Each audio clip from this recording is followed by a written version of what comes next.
Indonesia dicoret dari negara berkembang. Indonesia emang udah jadi negara maju?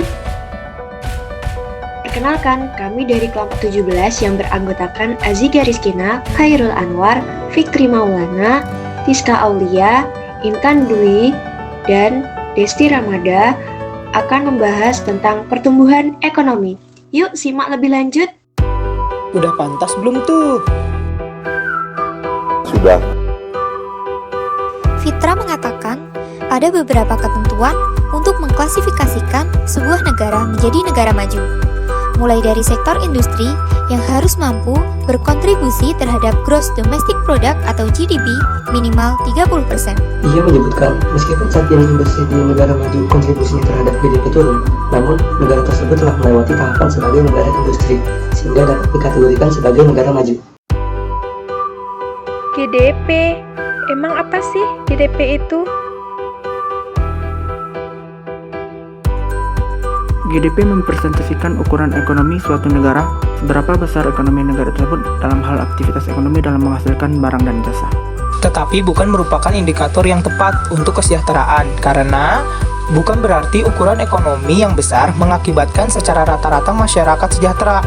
Bahkan, negara dengan GDP tertinggi pun seperti China dan US masih memiliki permasalahan kesenjangan ekonomi, di mana kue ekonomi lebih dinikmati oleh golongan berpendapatan tinggi. Oleh karena itu, GDP per kapita atau nilai pendapatan nasional per populasi lebih baik menjadi indikator kesejahteraan, karena hipotesisnya menentukan secara rata-rata orang mendapatkan standar penghidupan seperti apa.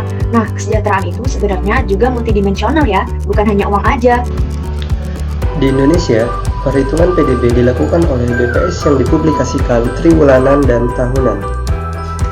Selanjutnya, apa sih itu GNP, GNP, atau PNB? Merupakan PDB ditambah dengan pendapatan faktor neto dari luar negeri yang dihitung dengan menjumlahkan nilai barang dan jasa yang dihasilkan oleh faktor-faktor produksi milik warga negara. Ini merupakan perbedaan antara PDB dan PNB.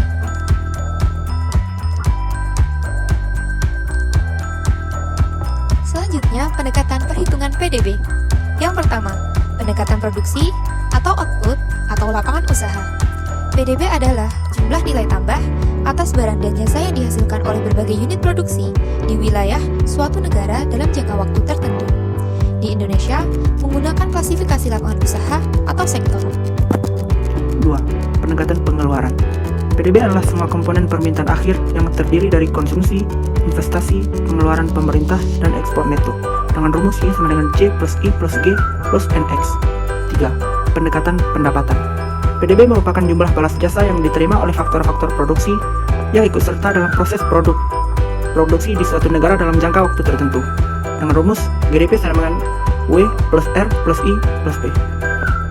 PDB, terutama PDB real, adalah salah satu alat ukur kesejahteraan suatu negara. Tetapi, apakah sudah cukup? Ya belum, karena satu, tergantung jumlah penduduk. PDB besar, mungkin karena penduduknya banyak. Jadi, untuk menanggulanginya memakai PDB per kapita. Yang kedua, PDB menunjukkan besarnya kue dalam perekonomian. Tidak memotret bagaimana kue tersebut dibagi. Mungkin saja dalam perekonomian ada kesenjangan. PDB tidak memotret ukuran kesejahteraan lain seperti rasa aman, kondisi sosial politik, kualitas lingkungan, dan sebagainya. Sejatinya, GDP menunjukkan pertumbuhan ekonomi suatu negara, walaupun besaran GDP tidak serta-merta menunjukkan pemerataan ekonomi. Namun paling tidak dengan melihat garis besar gambaran kondisi ekonomi suatu negara berada dalam kondisi yang baik. Terima kasih.